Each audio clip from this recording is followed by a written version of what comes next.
We're going to set the tone once again as we're back on SportsCenter AM. That's Gary Striewski. Got an itch on This is my Randy back. Scott. What's that now? Got a bit of an itch on my I back. heard something else. Sorry, let's get to the Mahomes magic in full display for the 23-14, your final.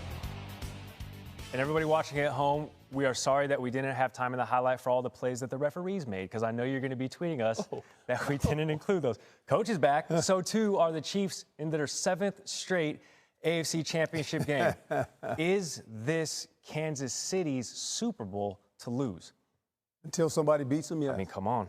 And who's going to beat them? I mean, we say it every year. Say, well, they're going to find a way. Well, look, they find a way to do this. When playoff competition starts, all of a sudden, there's one guy that I always say every week, you better cover Kelsey. Come on. No one covers the guy, right? I mean, I don't know. He's always open. Everybody He's turns 7-11. He's always open. He's never closed, Sure. especially in playoff competition. 172 catches in his playoff career already. 20 touchdowns, and yesterday he showed up as well as this. When you think about this game, special teams played a big factor in this game. Yeah. And it was not very good for the Texans when you talk about special teams play. It really reared its head yesterday, and that really put them behind the 8 ball. All 3 phases, Kansas City buttoned up. That's a big number from Kelsey. 7 catches, 117.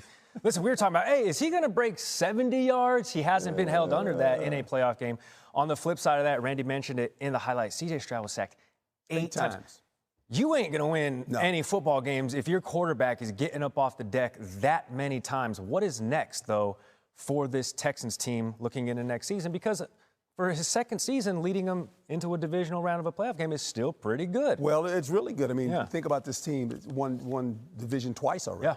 So who's going to stop them from next year? Everybody says, well, they're all of a sudden the team in that division. No faith in the Jags, Coach? Well, I'm just saying, the transformation. But this team is a solid football team.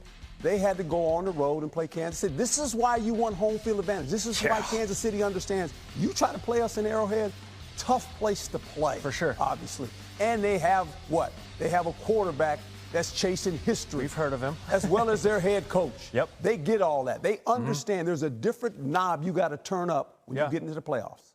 And the Kansas City Chiefs know how to do that. Next week, Kansas City will be hosting yet another AFC Championship game in hopes of becoming the first NFL franchise to win 3 straight Super Bowls. Thanks, Coach. Thank you. On the steady, Zena following close by. One and done. Literally, the Lions, they earned the NFC's. And Hale is headed back to the NFC Championship game for the first time since 1991.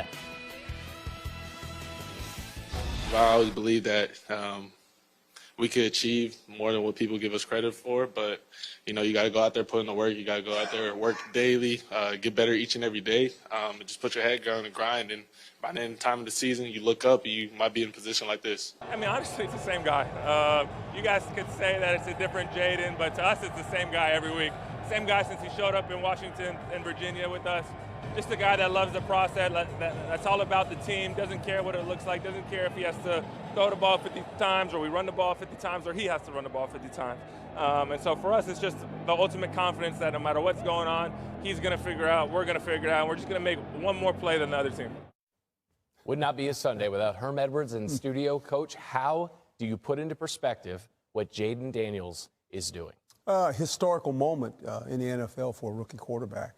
When you think about what he's been able to accomplish, not only during the season, but now in the playoffs. He's won 2 playoff games against 2 accomplished quarterbacks. Both of those have been on the road.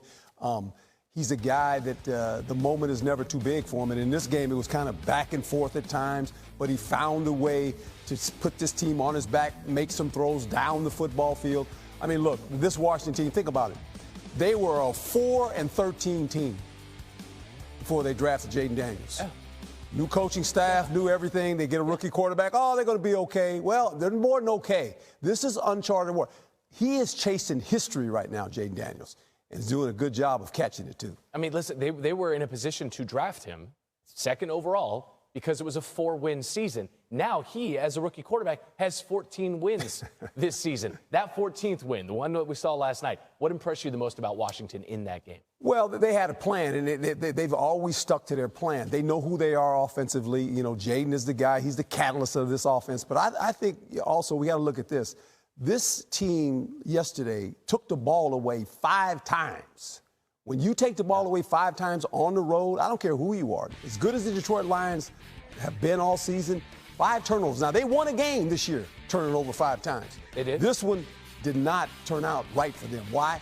They gave the possessions away, gave opportunities to Washington. You can't give Jayden Daniels in this offense too many opportunities. They'll beat you. There was a first pick 6 of the season for Jared Goff. Yeah. First lost fumble of the season for Jared Goff. It just came at a bewildering moment. Meanwhile, Washington carries a 7-game win streak into next Sunday's NFC Championship game. And one little fun fact here, no rookie quarterback has ever started a Super Bowl. Far from done with you. You're sticking around all morning. Yeah, let me ask you this question, though. Yeah. Who's playing better than him in the playoffs right now? Jayden Daniels. Nobody. In the playoffs right now, no. Okay. We'll see who these two guys tonight. Just saying. I'm just saying. All right, thrill of victory for Washington. The agony of the season being over for the Lions after a 15-2 regular season. Now, since the Bears won the Super Bowl in 1985, no team that has won 15 or more regular season games has gone on to win the Lombardi Trophy, although the Chiefs still have a chance to do that and change that. Dan Campbell, understandably emotional after this loss. It's hard, when you lose these games, man. It's like the players,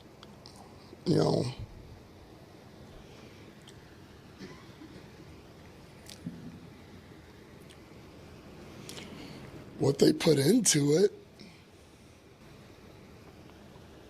A lot of people don't know, what they go through. You have to get up. Bodies beat to shit. Mentally stay locked in and do those things. So, long season.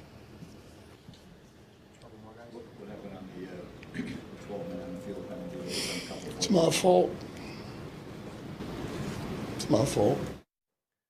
Back with Coach, taking the Jayden Daniels factor out of the equation, considering all of Detroit's bona fides, 15 wins, that prolific offense, NFC title game last season. How shocking of a loss was last night's game for the Lions? Oh, you saw the coach. It's a very difficult situation to deal with unless you stood in this man's shoes as a coach or a player. I've been there. I felt that pain that he's feeling right now. You do all this to get home field advantage, and all of a sudden you feel like we got this really good football team. You've been beat up all year. You lost players at every different level on your football team, and then you lose one like this. It comes all of a sudden. Now it's done. Yeah. When 15 games, all of a sudden your season's over. You're going home like everybody else. It's a hard pill to swallow. And you don't know this. You think next year is given. Sure. You don't know what's going to happen next year. Yeah. You think, well, we'll get back. Be careful.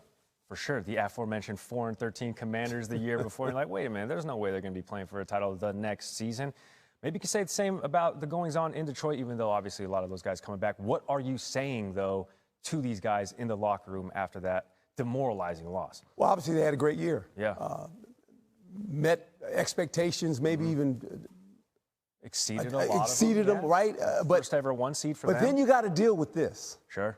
How do you deal with this this is going to take a while. This hurts. I mean, it's painful because you understand how hard it is to get here. Yeah. You put yourself